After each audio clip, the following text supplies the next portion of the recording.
combattants qui m'ont marqué dans ce tournoi.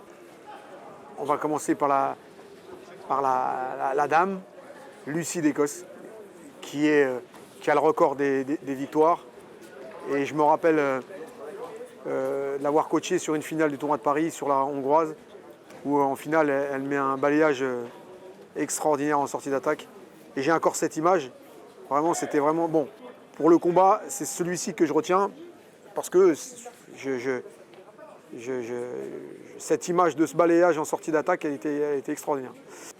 Et ou sinon, là c'est plus perso, c'est il y a très très longtemps, ça devait être en 94 je crois, on avait un ami qui était en équipe de France avec moi, junior, qui s'appelait Christophe Leprêtre, qui a été sélectionné au tournoi de Paris. Et nous on était les petits jeunes, on rêvait d'être sélectionnés, on n'était pas encore sélectionnés.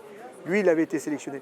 Et là il avait fait un tournoi de Paris extraordinaire, il était resté au pied du podium alors qu'il sortait des juniors.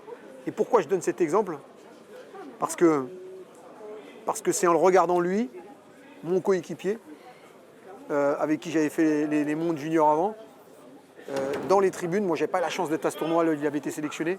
Et en le regardant lui faire ses combats et faire vibrer Bercy, parce qu'il avait un judo extraordinaire, dommage, il n'a pas fait la médaille, il a fait 5e.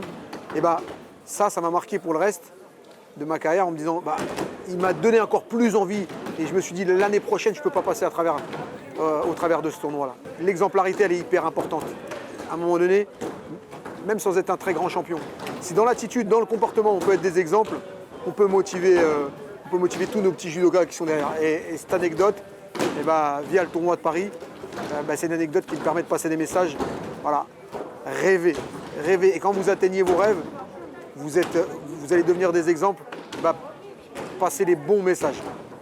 Ça, c'est hyper important.